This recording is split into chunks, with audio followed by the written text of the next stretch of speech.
Aleluia. Boa noite, base. Boa noite, base. Glória a Deus, vocês saíram do louvor desse tão animado e tão desanimado assim. Vamos mais uma vez. Boa noite, base. Aleluia. Muito bom ter você aqui, mais um sábado, mais um culto onde a gente se reúne para adorar a Deus, para agradecer por tudo que Ele tem feito.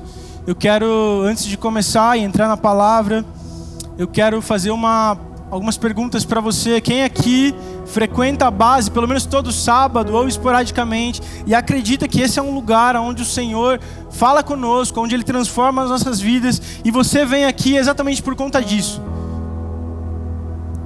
Amém? Muita gente que vem aqui porque acredita que Deus se move nesse lugar de maneira sobrenatural. Muita gente que vem aqui porque acredita que aqui nós ouvimos a palavra do Senhor e essa palavra transforma as nossas vidas. Eu quero perguntar para você mais uma vez, será que alguém aqui que está me ouvindo hoje tem algum testemunho, ouviu algo de Deus aqui, ouviu alguma palavra, e isso foi, penetrante no seu coração, talvez transformou um momento da sua vida, te deu um novo norte, um novo caminho? Tem alguém aqui? Eu não vou pedir para você subir aqui em cima, pode levantar sua mão. Você pode subir aqui e contar? Brincadeira. Mas eu queria convidar... Quem? Levanta a mão de novo. Então tem muita gente que tem algo que ouviu aqui na base, nos cultos da base, para compartilhar com alguém, é verdade? Eu quero te convidar, depois do culto, eu quero ouvir, não só eu, mas algumas pessoas, nós queremos ouvir aquilo que você tem para contar. Nós queremos te propor para que você não guarde esse milagre, para que você não guarde essa palavra, aquilo que falou tanto com você, apenas para você. Eu quero que você compartilhe conosco para que a gente possa contar para mais pessoas. Nós temos uma plataforma chamada Instagram e nós precisamos usar isso para alcançar mais pessoas ainda. Mais pessoas podem ser tocadas, porque aqui a gente recebe 300, 200 pessoas, mas nós podemos fazer com que a sua história, com que o seu milagre, com aquilo que você tem para contar, seja levado a mais pessoas e elas possam ser tocadas. Talvez elas não estejam aqui em Sorocaba, talvez em outro lugar, mas elas podem ser tocadas pelas mídias digitais. E eu quero te convidar a você contar pra gente o que foi que Deus falou com você, como foi que Ele falou na sua vida, e nós vamos contar isso depois. Se você quiser contar você mesmo, a gente grava você, se não, a gente mesmo conta, você escreve e a gente compartilha, mas o que a gente não pode deixar de fazer é contar testemunho. Nós temos que contar os testemunhos de Deus para que as pessoas saibam que Deus ainda faz, amém? Deus ainda faz, Deus ainda transforma vidas, Deus ainda salva as pessoas, Deus ainda quebra cadeias, Deus ainda cura câncer, Deus ainda ressuscita os mortos. Eu creio nesse Deus, você crê nesse Deus e você é uma prova viva disso, amém? Alguém pode dar um glória a Deus?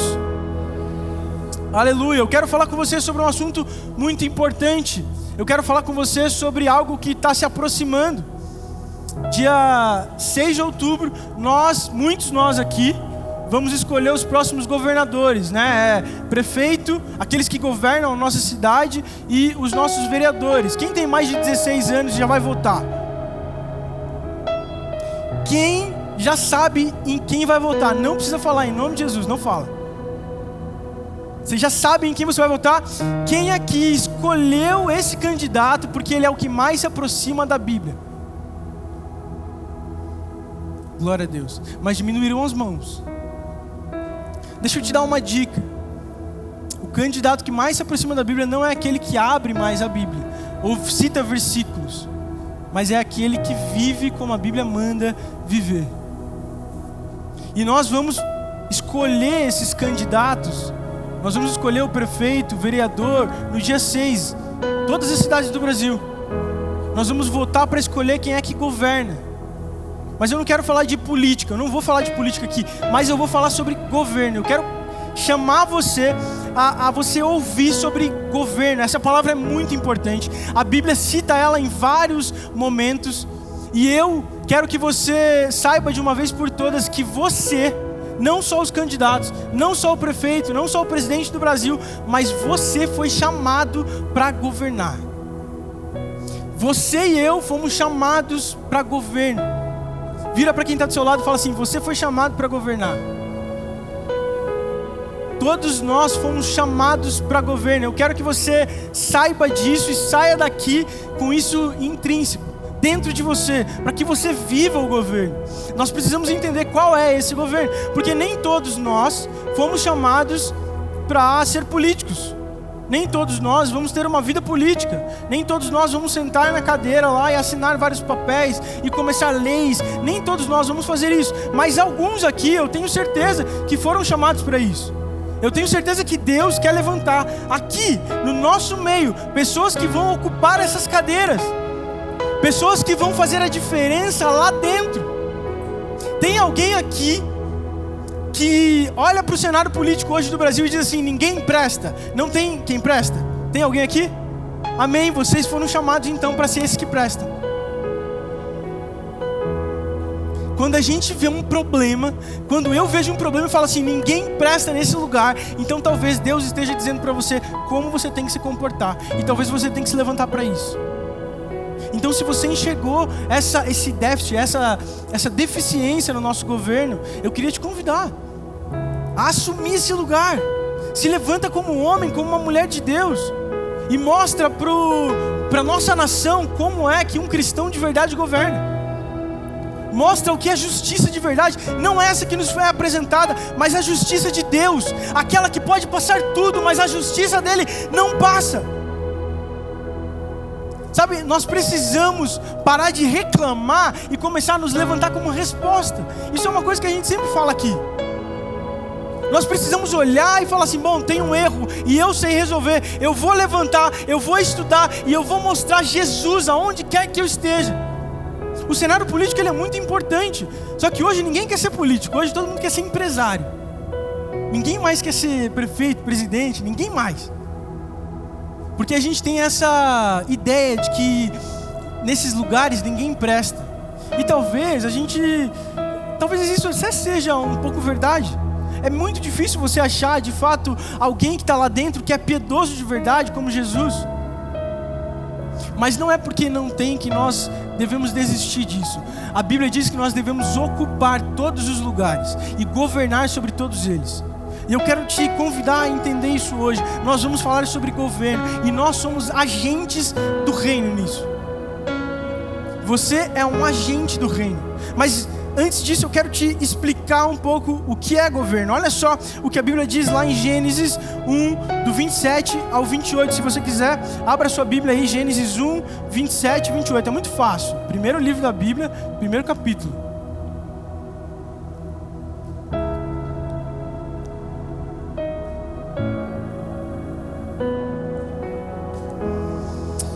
Gênesis 1, 27 ao 28 diz assim: criou Deus o homem à sua imagem, a imagem de Deus o criou. Homem e mulher os criou. Deus os abençoou e lhes disse, olha só, presta atenção: sejam férteis e multipliquem-se, encham e subjuguem a terra.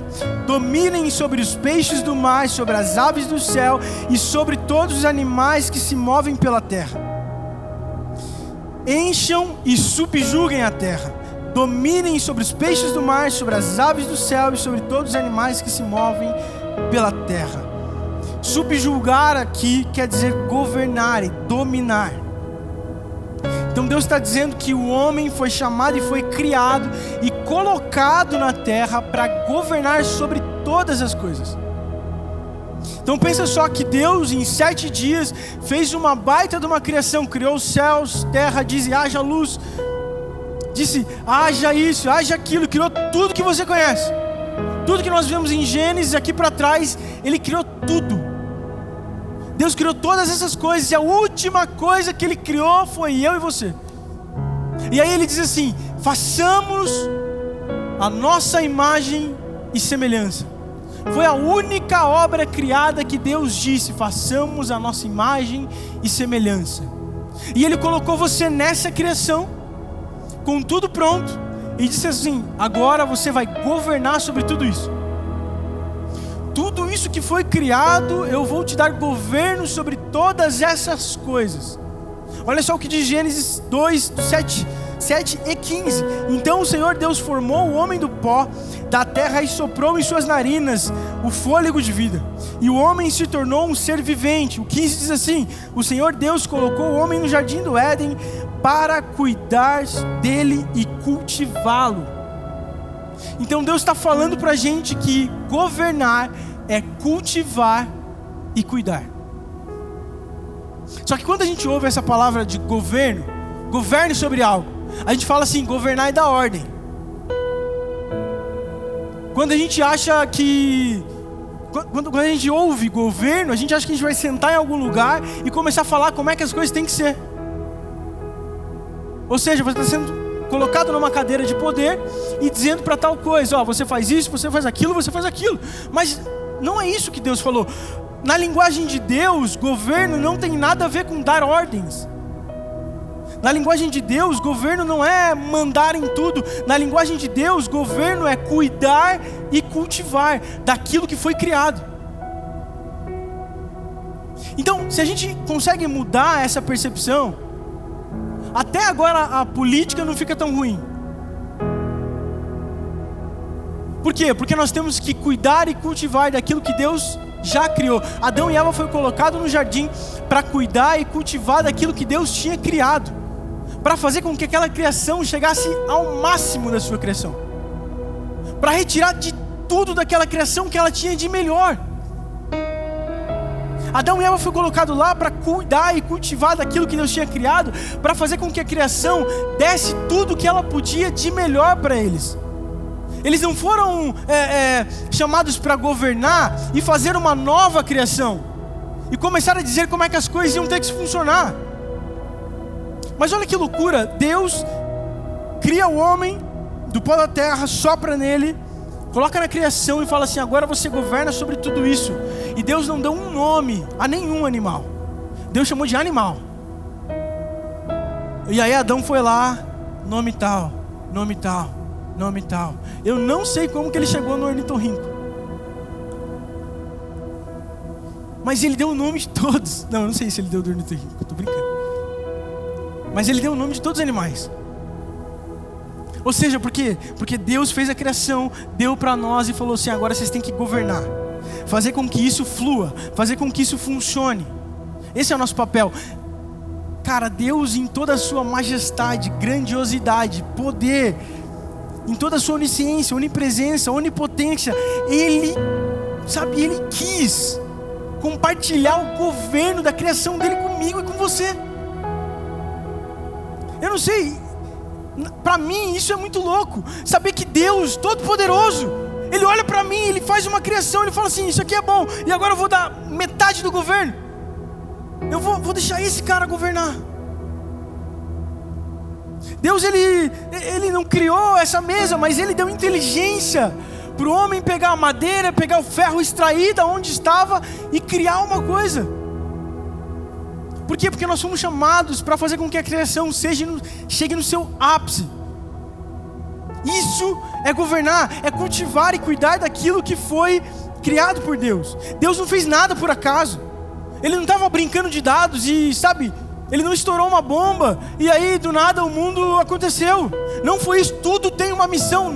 Eu e você, nós temos uma missão. Por mais que você pense que você não foi chamado para nada, você tem uma missão. E a sua missão é governar. Esse é o nosso mandato cultural. Grava essa palavra, esse é o nosso mandato cultural. O nosso mandato cultural é sermos governantes. Esse é o seu mandato cultural, esse é o meu mandato cultural.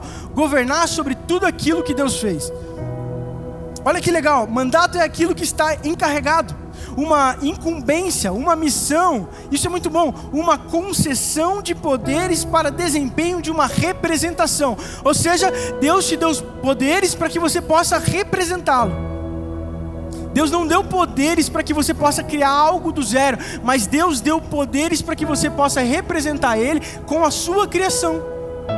Isso é um mandato cultural.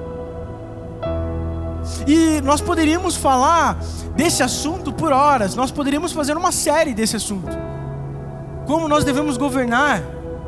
Mas eu quero deixar 3 pontos hoje com vocês, para que nós possamos entender de uma vez por toda o que Deus quer que a gente faça sobre esse mandato cultural. Eu quero contar para vocês a história de 2 homens. Eu quero contar a história para vocês de José e de Daniel. Nós vamos passar entre uma história e outra e vamos falar sobre governo, sobre o mandato cultural, sobre homens que decidiram cumprir o mandato cultural de governo que foi imposto por Deus, sobre homens que agarraram essa missão e viveram para essa missão, gastando a sua vida para governar aonde quer que eles estejam. Amém? Primeiro ponto, para cumprir o mandato cultural de governo que Deus deu a você, guarde no seu íntimo o que Deus disse sobre você. Para cumprir esse mandato cultural de governo que Deus deu a você, guarde no seu íntimo aquilo que Deus diz sobre você. Quando Jesus ele é batizado, Jesus vai até o deserto e ele vai passar um longo período no deserto. E ele tinha acabado de ouvir: "Esse é o meu filho amado." Jesus tinha acabado de ouvir algo de Deus: "Este é o meu filho amado." Ele tinha sido reafirmado por Deus. E quando ele chega lá, Satanás diz: "Se você é o filho de Deus", ou seja, Satanás, o inimigo, sempre vai colocar uma dúvida na sua cabeça sobre aquilo que Deus diz para você. Em Gênesis, quando Eva é tentada a comer aquele fruto, ela chega lá, ela está naquele jardim e a serpente não diz: "Olha, Deus não existe." O inimigo nunca vai chegar em você e falar assim: "Olha, eu acho que você está enganado, Deus não existe." Porque para ele, você crer que ele existe ou crer que ele não existe não faz diferença. Tiago diz: "Crê que ele existe? Muito bem, até os demônios creem." Então, acreditar que existe um Deus não faz de você salvo. Mas entender e se apossar daquilo que ele disse sobre você, aí você cumpre o seu mandato cultural. Então, o que a serpente, o que o inimigo sempre vai fazer com você é colocar dúvida naquilo que Deus disse sobre você, aquilo que ele disse sobre a sua identidade. Então, ou aquilo que Deus disse para você, mas o inimigo sempre vai colocar em xeque as palavras de Deus sobre a sua vida. Guarde isso. O inimigo sempre colocará em xeque as palavras de Deus sobre a sua vida. Por isso que para cumprir o nosso mandato cultural de governo, nós precisamos guardar no nosso íntimo, no nosso coração, tudo aquilo que Deus disse a nós. Foi assim que Eva caiu. Deus falou algo para eles e a serpente veio e mexeu naquilo que Deus tinha falado e ela começou a desacreditar das palavras de Deus. Você perde o rumo, você sai da onde você está, você sai do caminho correto quando você para de acreditar nas palavras que Deus disse a você. As verdades que Ele falou sobre você, se um dia o inimigo conseguir tocar nessas verdades e fazer com que no seu coração vire dúvidas, você vai se perder. Olha só o que diz a Bíblia lá em Gênesis 37, dos 5 ao 8. Eu vou ler com muita calma para você acompanhar. Certa vez, José teve um sonho e quando contou a seus irmãos, eles passaram a odiá-lo ainda mais. "Ouçam o sonho que tive", disse-lhes: "Estávamos amarrando o feixe de trigo no campo, quando o meu feixe se levantou e ficou em pé, e os seus feixes se ajuntaram ao redor do meu e se curvaram diante dele. Seus irmãos lhe disseram: Então você reinará sobre nós? Quer dizer que você vai governar sobre nós?" E o odiaram ainda mais por causa do sonho que tinham dito. José aqui, ele recebe um sonho que apontava para a sua vocação. José foi um grande sonhador. Foi sonhar que fez com que José saísse de onde ele estava e chegasse no seu destino profético. Então, sonho estava diretamente ligado a quem José era. E quando ele recebe de Deus essa vocação, quando ele recebe de Deus essa missão, aquilo que Deus deu para ele, um dom, quando ele recebe de Deus isso, os irmãos começam a caçoar daquilo e tem raiva daquele sonho, porque José compartilha o sonho com seus irmãos, só que no sonho ele fala que ele governaria sobre os seus irmãos, sobre a sua família. Só que talvez esses irmãos entendessem governo como ordens, como a gente acabou de falar aqui. Então eles acham ruim isso. Quer dizer que você vai governar sobre nós? Quer dizer que você está dizendo que você vai governar e vai reinar sobre nós? E ali nesse momento eu imagino que talvez José começasse a pensar sobre o seu futuro profético. Será que esse sonho tem a ver? Será que isso é real? Será que realmente é algo de Deus? Será que Deus realmente falou isso comigo? E é assim com a gente, quando a gente recebe algo de Deus, quando a gente recebe uma vocação, quando a gente recebe algo da parte de Deus para nós, que aponta para o nosso destino profético, o inimigo sempre vai tentar fazer com que a gente pense que aquilo é bobeira demais, não é mentira demais. Quem aqui já ouviu algo de Deus que parece grande demais para você? Quase todos aqui já ouviram algo que foi da parte de Deus e parece inacreditável de acontecer. É isso que o inimigo quer fazer com a gente. Quando você ouve alguma coisa que fala sobre o seu mandato cultural de governo, o inimigo sempre vai chegar no seu ouvido e falar assim: isso é mentira, isso é balela, isso não vai existir, você não vai conseguir fazer, para de sonhar. E eu quero declarar uma palavra sobre a sua vida hoje. Se você teve sonhos, se Deus tem colocado coisas no seu coração e você tem sido desanimado, em nome de Jesus, eu quero dizer que o seu coração vai ser protegido essa noite. O Espírito Santo vai proteger o seu coração para que a sua mente não seja atacada pelo inimigo.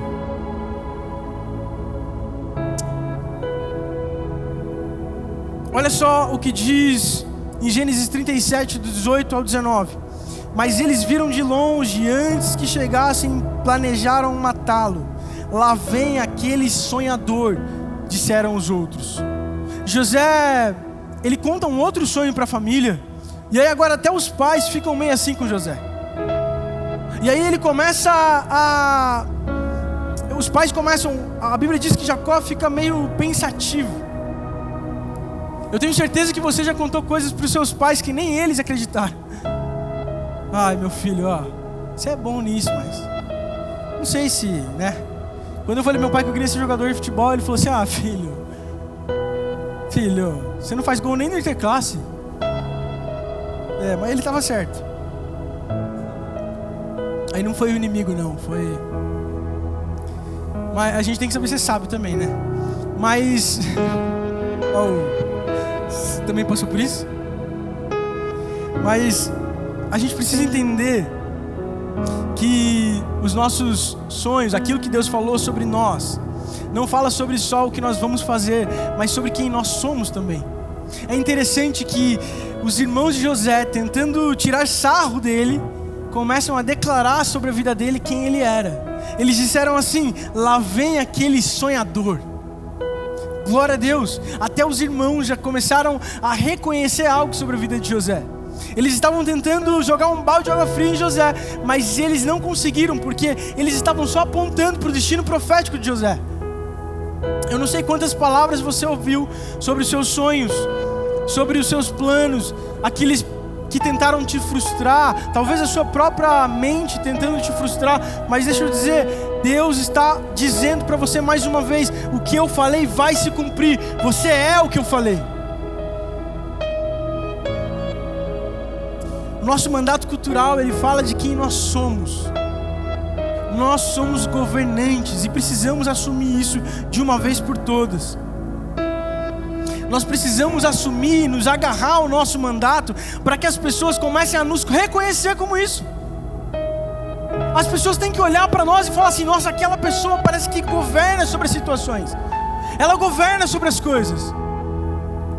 Por que ela tem tanto domínio sobre tudo? Porque isso foi dado por Deus para nós.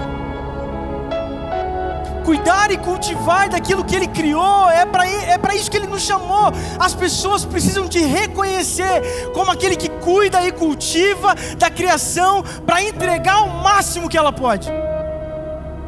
As pessoas precisam te reconhecer por aquilo que eles acham que é uma bobeira, mas que eles digam: lá vem o sonhador, aleluia, glória a Deus.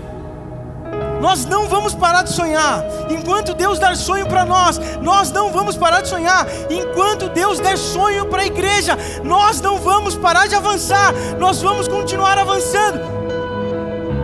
E o nosso sonho como base é ver isso aqui cheio. E nós vamos ver isso aqui cheio por todos os lados.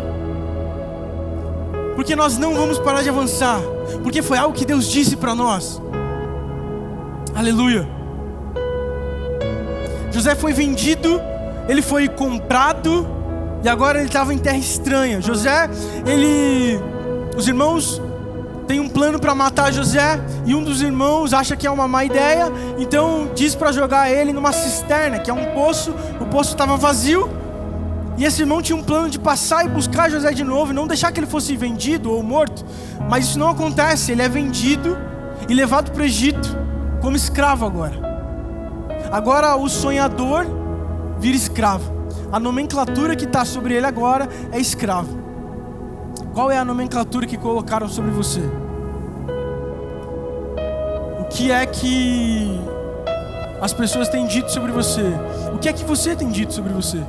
Quando você se olha no espelho, quando você pensa em você, quem você diz que você é? Quem você diz que você é? Você diz que você é um escravo ou você diz que você é um governante? E se você diz que você é um escravo, se você pensa que você é um escravo, eu quero declarar sobre a sua vida: você é um governante, você foi chamado para isso. Você foi chamado para isso. José é vendido, e agora ele está na casa de Potifar, sendo escravo. Mas para José a nomenclatura não mudou. Ele sabia muito bem que ele era um sonhador e tinha chamado para ser governante. José sabia muito bem quem ele era. O inimigo tentou em vários momentos colocar talvez uma dúvida na cabeça de José, mas não conseguiu.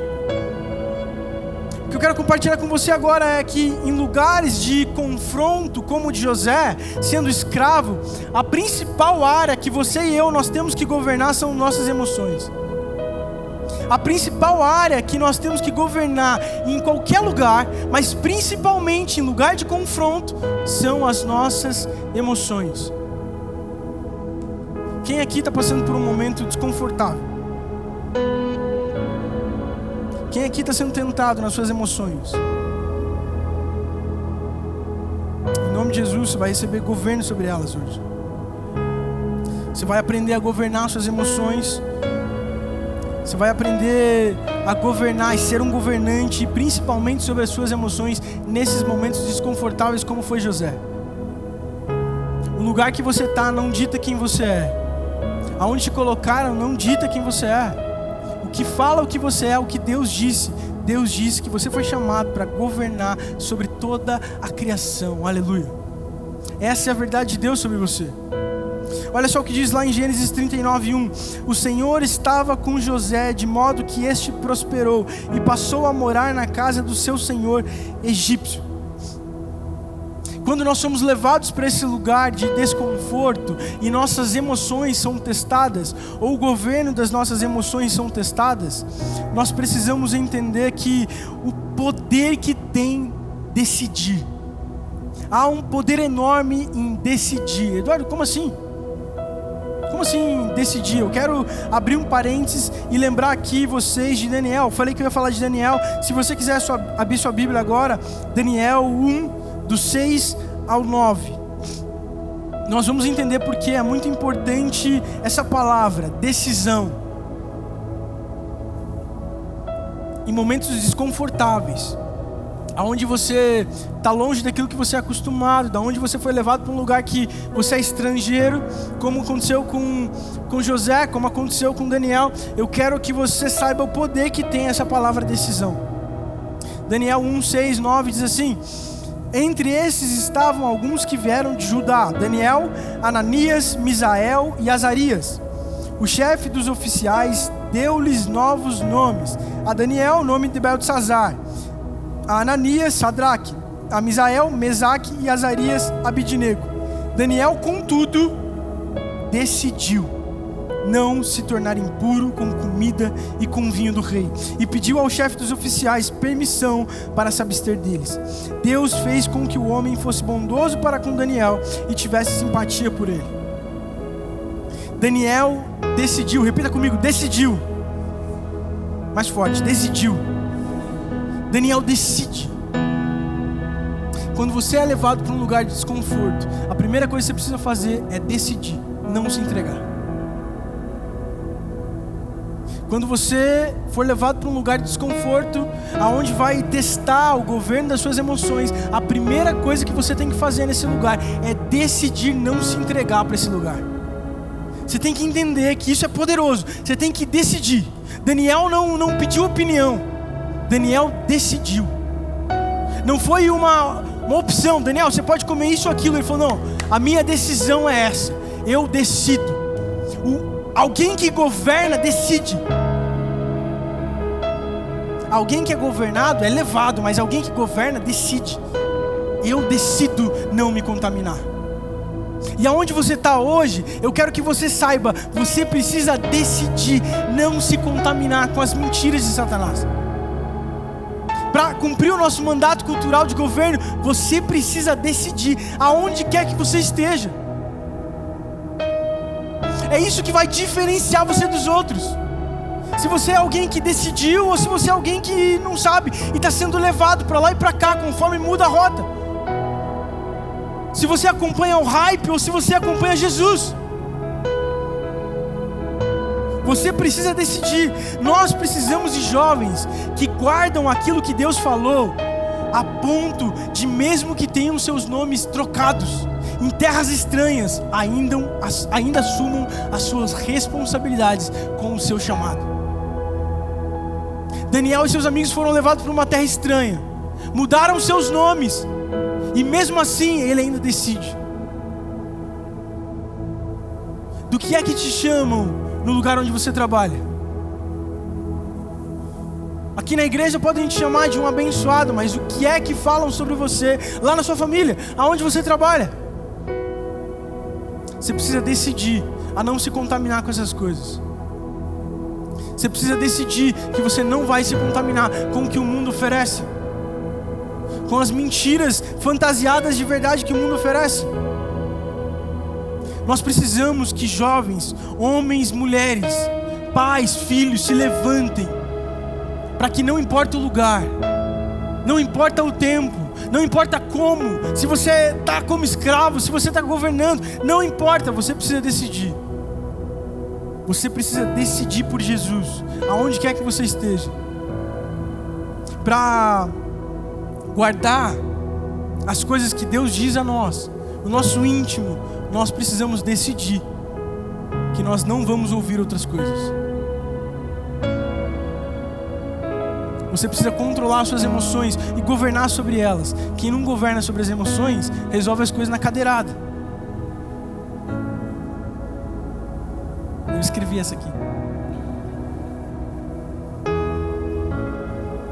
Mas é verdade, quem não consegue governar suas emoções, sabe, a gente viu, tá, cara, que bobeira é aquela? Na verdade, que circo estão armando? Eu não vou falar sobre política. Mas é inacreditável. Quem aqui conhece alguém que é desgovernado emocionalmente? Quem aqui é desgovernado emocionalmente? Tem umas pessoas ali que eu gostei, parabéns. Parabéns. Assumiram, a minha esposa também. Se você tivesse um filho de 2 anos, quem aqui tem filho de 2 anos? 2 anos? Ninguém?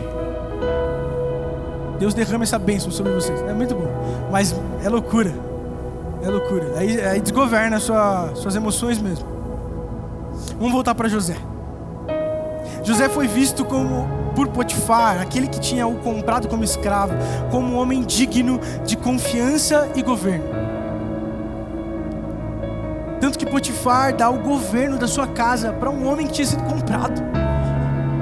Potifar, um homem importante, ele fala assim: ô escravo, vem cá, eu vou dar o governo da minha casa e de tudo que eu tenho para você. Por quê? Porque José, ele era um homem que governava. Ele continuava sendo sonhador, mesmo sendo chamado de escravo. Ele continuava sendo um governante, mesmo sendo chamado de escravo. Mesmo estando numa posição, isso aqui é muito bom, mesmo estando numa posição de escravo, José nunca saiu da posição de sonhador. mesmo estando na posição de escravo, José nunca saiu da posição de sonhador, de governo. Ele nunca deixou o mandato cultural dele, à mercê. Ele continuou com o governo. Com Daniel e seus amigos, ou José no Egito, Deus nunca abandonou. Deus sempre esteve com eles. José começa a governar, porque Potifar via que aquele homem, aonde colocava a mão, as coisas davam certo.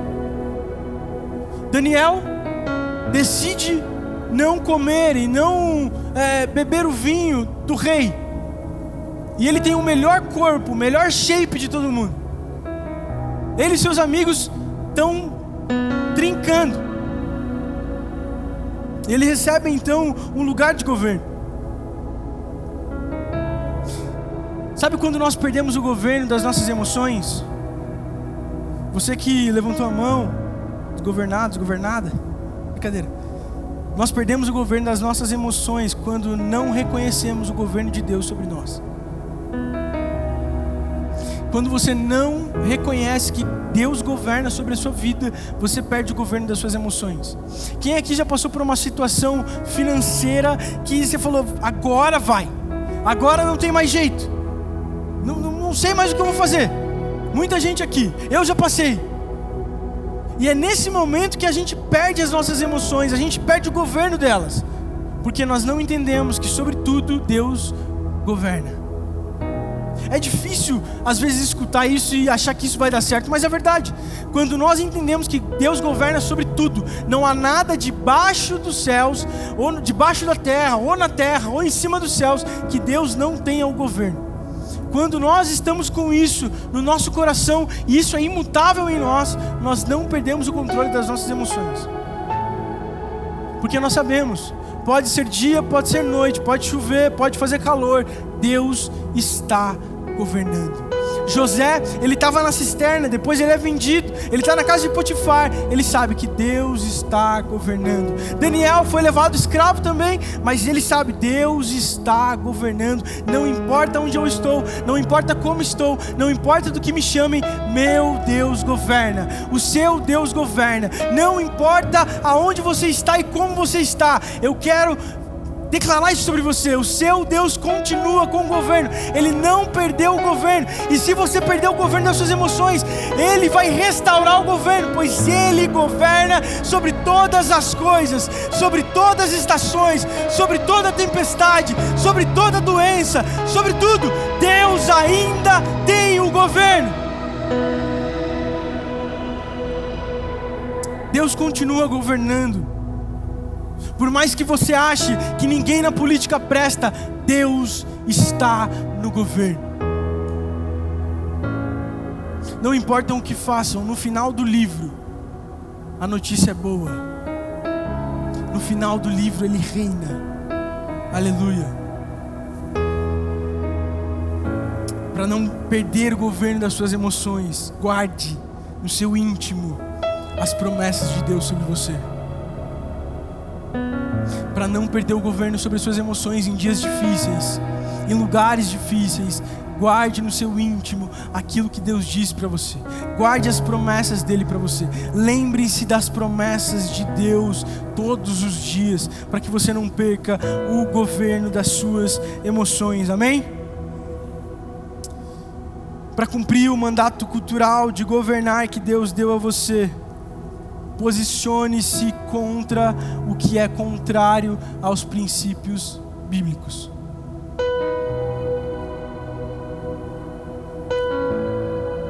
Segunda Coríntios 10:5 diz assim: destruímos argumentos e toda pretensão que se levanta contra o conhecimento de Deus. 2 Coríntios 10:5, a parte A do texto.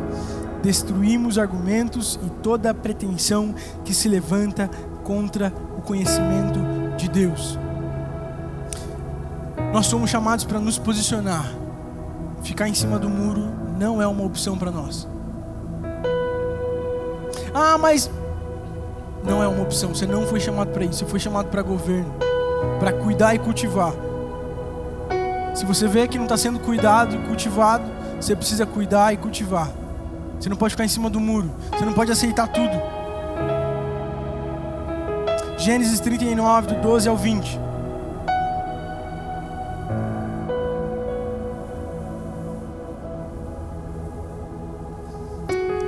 Diz assim o texto: ela agarrou pelo manto e voltou a convidá-lo. Vamos, deite-se comigo. Mas ele fugiu de casa, deixando o manto na mão dela. Quando ela viu que ao fugir ele tinha deixado o manto em sua mão, chamou os empregados e lhes disse: vejam, este hebreu que nos foi trazido para nos insultar, ele entrou aqui e tentou abusar de mim, mas eu gritei. Quando me ouviu gritar por socorro, largou o seu manto ao meu lado e fugiu de casa. Ela conservou o manto consigo até que o senhor de José chegasse em casa. Então repetiu-lhe a história: aquele escravo hebreu que você nos trouxe aproximou-se de mim para me insultar, mas quando gritei por socorro, ele largou o seu manto ao meu lado e fugiu. Quando seu senhor ouviu que aquela mulher lhe disse: foi assim que o escravo me tratou, ficou indignado, mandou buscar José e lançou-o na prisão em que eram postos os prisioneiros do rei. José ficou na prisão. José, ele estava lá na casa, ele era incrível. E aí uma enviada de Satanás começa a tentar José. E ela faz vários convites para ele, para se deitar com ele. E José, como um bom governante, sabendo quem ele era e não ultrapassando a santidade de Deus, José nega aquilo muito facilmente. E José é injustiçado por se posicionar corretamente. Isso aqui é o que mais acontece. Muitas vezes você e eu somos injustiçados por nos posicionar corretamente. Nós nos posicionamos biblicamente e somos injustiçados. E aí, com o passar do tempo, você acha que se posicionar biblicamente não é tão bom assim. Porque toda vez que você se posiciona biblicamente, você é injustiçado. Toda vez que você se posiciona e dá uma opinião que é bíblica e que não fere a santidade de Deus e que está falando sobre o seu mandato cultural de governar e cuidar e cultivar daquilo que Deus criou, você é injustiçado. Então você perde a vontade de se posicionar biblicamente. Satanás tem atacado, o inimigo tem atacado todos nós assim. Só que José, em nenhum momento, pelo menos a Bíblia conta José batendo boca, ou contando a sua versão, ou qualquer que seja, porque ele sabia que Deus era justo para livrar ele de qualquer situação. José tinha entendimento de quem ele era, que não importa se ele estava na cisterna, ou escravo, ou ele ia para a prisão, José continuava quem ele era, e com fé no Deus que um dia falou sobre ele, quem ele iria ser. Eu tenho certeza que você e eu aqui, todos nós já recebemos propostas para cortar caminho, propostas para chegar mais rápido. Qual o seu sonho? Por mais bonzinho que ele seja, eu tenho certeza que tem uma maneira errada de chegar mais rápido nele. E muitas vezes nós vemos, principalmente o jovem, trocando aquilo que é bíblico pelo que é mais rápido, aquilo que é biblicamente correto por aquilo que chega mais rápido, te dá mais acesso. Olha, se você fizer amizade com aquele grupo, se eles gostarem de você, eles vão te dar acesso.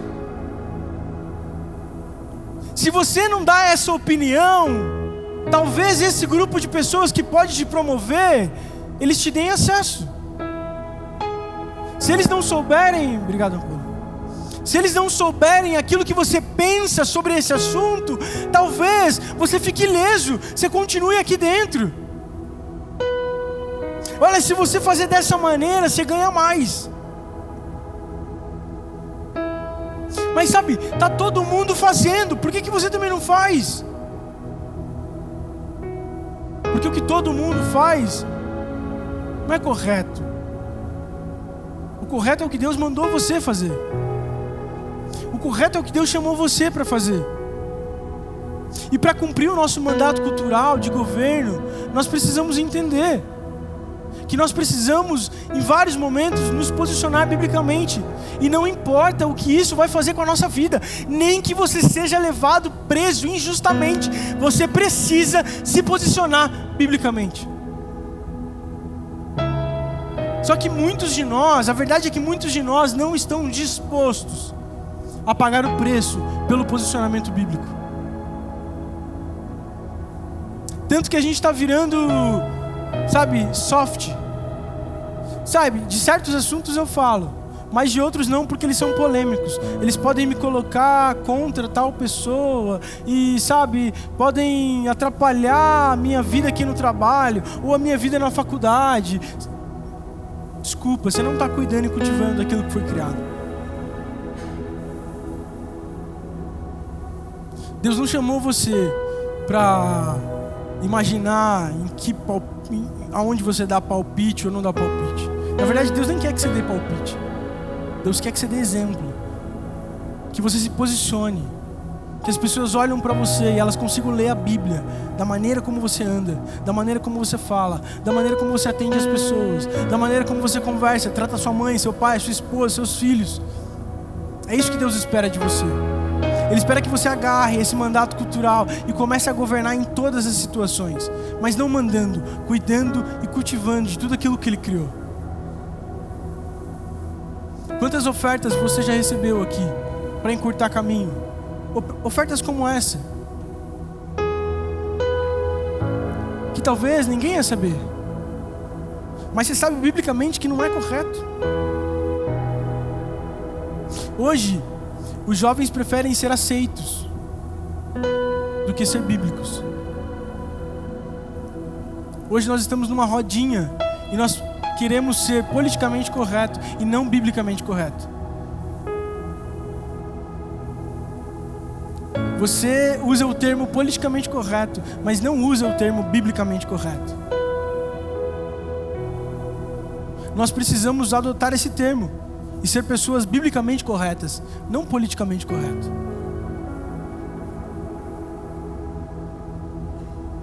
Não tenha medo de entrar em assuntos por perder amizades. É melhor ganhar uma vida para Jesus do que ganhar vários amigos no Instagram.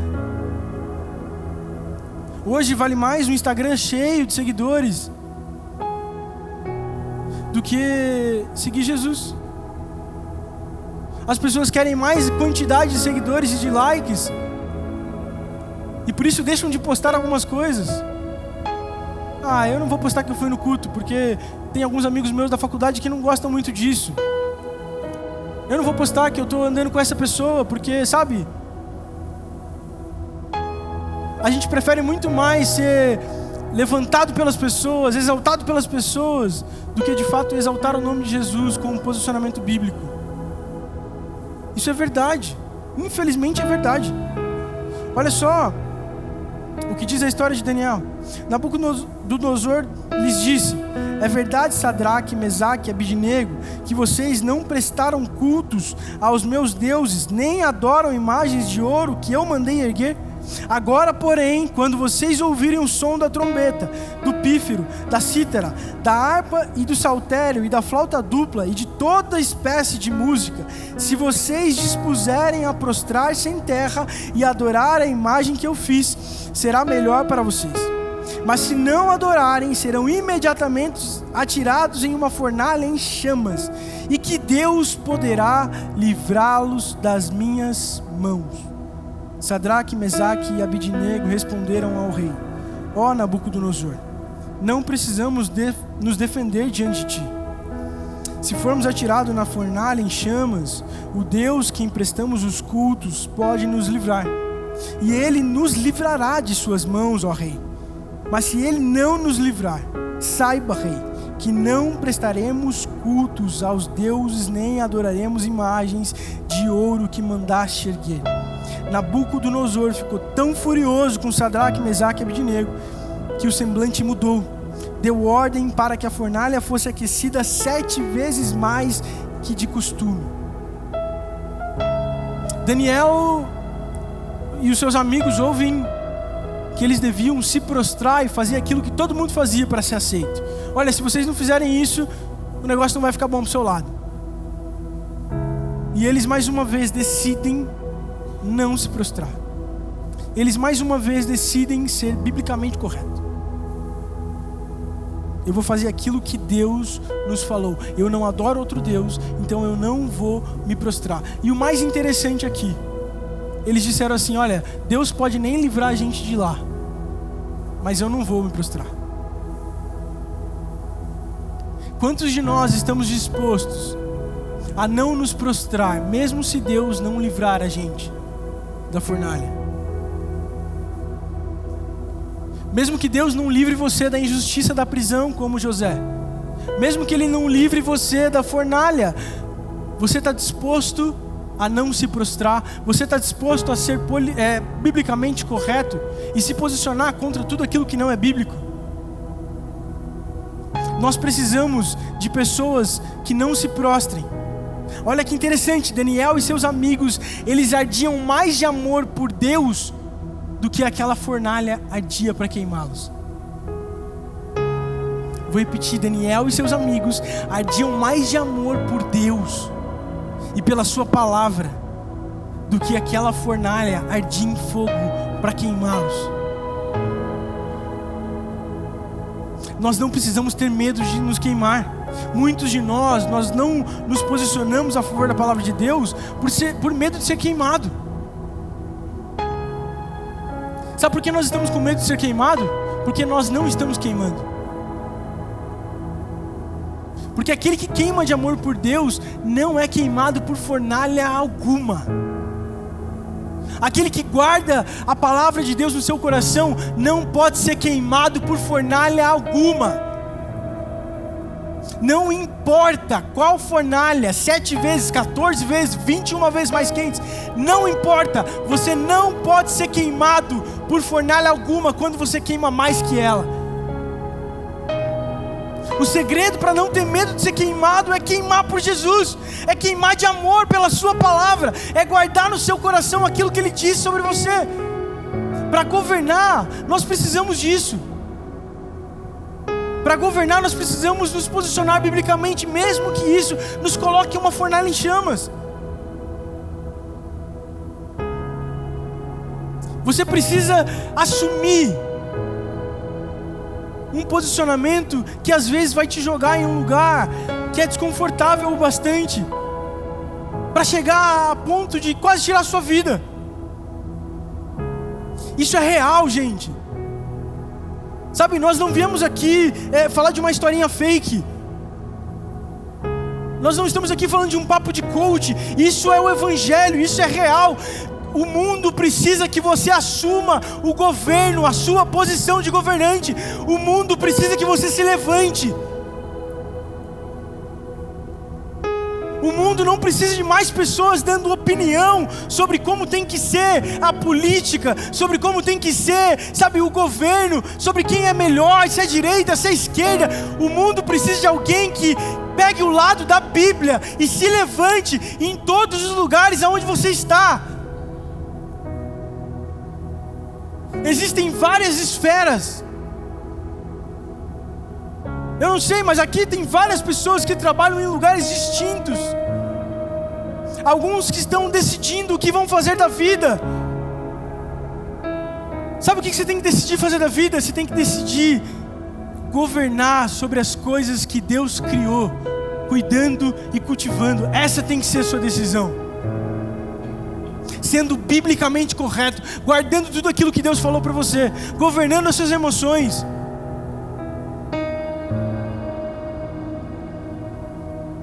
O que irão dizer de mim se eu falar dessa pauta?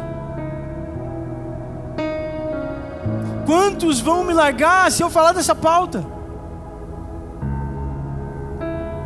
Não importa. Não importa. Nós acabamos de cantar. Nós perderemos tudo.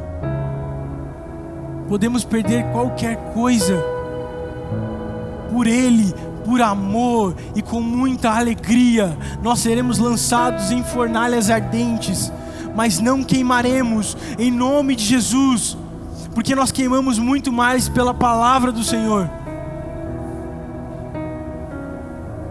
nós precisamos nos levantar com o coração em chamas. Para cumprir o nosso mandato cultural, nós precisamos nos levantar com um coração em chamas.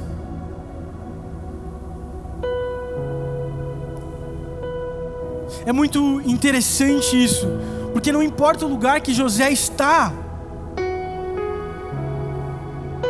Quem aqui já passou por uma cisterna, depois foi vendido como escravo e depois foi preso? Quem aqui? Quem aqui já foi preso? Não levanta. Ó, Rampona. Brincadeira. Brincadeira, gente. Eu nunca fui preso. Ninguém passou por isso. E por muito menos, pelo que vão achar de você, para fazer amizades, ou para qualquer outra coisa, por muito menos, você tem deixado de se posicionar. Eu tenho deixado de me posicionar. Por muito menos.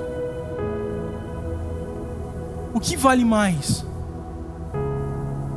O que vale mais para você? O que é tão valioso no seu trabalho que te faz ser politicamente correto e não biblicamente correto? O que é tão valioso dentro da sua casa que faz com que você deixe os padrões bíblicos de lado e se comporte como qualquer um? O que é mais valioso do que Jesus? Base, o que é mais valioso do que Jesus? O que é mais valioso de honrar e adorar aquele que criou todas as coisas e nos colocou sobre elas para governar, cuidando e cultivando delas? O que é mais valioso que isso? Pense nisso. Toda vez que você for levado a tomar uma decisão não bíblica, pense nisso. O que é mais valioso? O que você pode perder de tão valioso por adorar o Rei dos Reis? O que você pode perder de tão valioso por se prostrar diante dele? O que você pode perder de tão valioso? A sua vida, ele comprou ela. O que você pode perder de tão valioso? Não tem nada que nós possamos perder que se compare à glória de Deus. Nada que nós possamos vir a perder se compara à glória de Deus e à satisfação que nós encontramos apenas nele. Não tem outro lugar onde nós somos completamente satisfeitos do que em Jesus, nos posicionando biblicamente correto. Não tem nenhum lugar. Último ponto. Para cumprir o mandato cultural de governo que Deus deu a você e a mim, nós precisamos servir como Jesus. Sirva como Jesus. Governo não é sobre dar ordens. Governo é sobre servir. Vira para quem está do seu lado e fala: governo é sobre servir. E servir é a melhor maneira de apresentar Jesus a todos, aonde quer que você esteja. Servir como Jesus é a melhor maneira de apresentar às pessoas o evangelho de salvação. E servir é a melhor maneira de governar. Porque o maior não é o que governa mandando, o maior é o que serve. Jesus disse: o maior entre vocês é aquele que serve. O maior não é o que dá ordens. O maior não é o que está sentado numa cadeira escrito presidente. O maior é o que serve.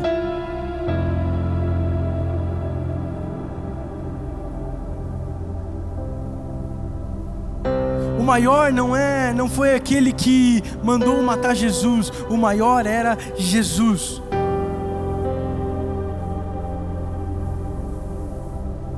O O que você precisa entender é que o mandato cultural de governo vai te fazer servir as pessoas, aonde você estiver. Mas Eduardo, eu trabalho num lugar que não tem nada a ver com o evangelho. Não fala-se de evangelho lá. Tá bom? Seja o melhor funcionário desse lugar. Sirva as pessoas da melhor maneira possível. Essa é a melhor maneira de apresentar Jesus ao mundo. Lá em Gênesis 40 e 41 conta a história de José falando sobre os sonhos daqueles que tinham sido jogados na prisão junto com ele. Um dia José chega e ele era chefe dos carcereiros. José sempre estava sendo colocado para governar. Escuta, José sempre estava sendo colocado para governar. Na casa dele ele ouve que ele vai governar. Na casa de Potifar ele governa sobre a casa. Na cadeia ele governa sobre a cadeia. Porque tudo o que Deus quer fazer com você no seu destino profético está sendo feito agora com você. Deus está comunicando aquilo que você vai fazer para o resto da sua vida, no seu destino profético, agora, onde você está. O problema é que a gente espera que um dia a gente chegue lá. Quando eu estiver naquele lugar que eu vi num culto da base, que Deus ia me levar, eu vou fazer. Não. Deus quer que você faça e use a sua vocação para governar aonde você estiver.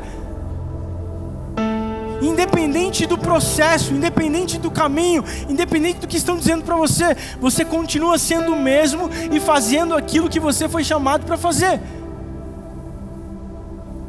José, ele interpreta os sonhos na cadeia e também interpreta os sonhos no palácio. Porque não importa onde você está, o que você é não muda, o que Deus falou sobre você não muda, o que Deus chamou você para fazer não muda. José serviu todos aqueles homens que Deus tinha dado a ele. José serve aonde ele está. E quem é que você está servindo hoje? E como você está servindo? Como você serve os seus familiares? Ou você está achando que você foi chamado para ser governante e você vai ser servido? Como é que você tem comportado no lugar onde você está? Na sua faculdade, como é que você serve? Ou você serve para ganhar favores? Servir é a melhor maneira de apresentar Jesus. E o nosso mandato cultural fala sobre aquele que serve. Pois servir é cuidar, servir é cultivar. Foi para isso que Deus nos chamou. Foi para servir uns aos outros. Pode se colocar de pé.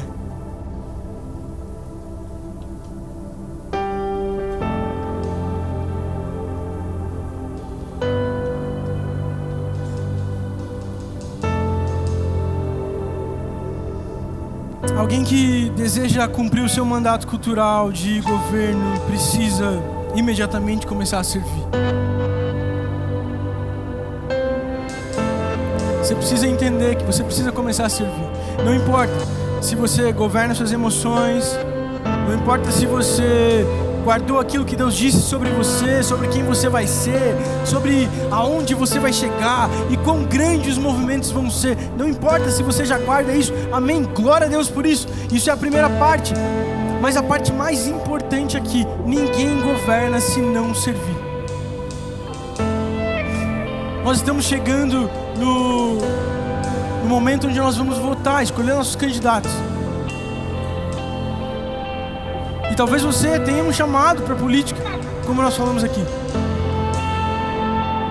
Não entre lá para dar mais ideia, não entre lá para criar coisas absurdas, entre lá para servir. Eu fui colocado como gerente da minha empresa, amém? Glória a Deus. Não entre lá para dar ordens, entre lá para servir. Eu abri uma empresa, entre lá para servir. Aonde você colocar o seu pé, base, em nome de Jesus, aonde você colocar o seu pé, você vai servir. Aonde você colocar o seu pé, você não vai ser visto, você vai servir. Você não foi chamado para ser visto, você foi chamado para servir. E o Deus que é justo, Ele não deixará que você seja levado e morto pela injustiça. O Deus que é poderoso não deixará com que você perca o governo das suas emoções. Se você aplicar esses 3 pontos, se você guardar o que Deus diz a você, se você se posicionar biblicamente daqui para frente, e se você servir aonde quer que você esteja, você vai estar governando sobre todas as coisas, sobre tudo aquilo que Deus te chamou para governar. Você governará, porque você guardou o que Deus disse, você sabe quem você é, você se posiciona biblicamente, e nada que não é bíblico passa por você, e você serve as pessoas como Jesus. Guarde esses 3 pontos para a sua vida. José foi exaltado no Egito ao maior cargo depois de Faraó. Ele foi exaltado ao maior cargo depois de Faraó. Daniel e seus amigos foram exaltados aos maiores cargos da Babilônia. Tudo isso porque eles guardaram a palavra de Deus. Tudo isso porque eles se posicionaram conforme a palavra de Deus. E eles serviram aonde eles estavam, de maneira que Jesus faria.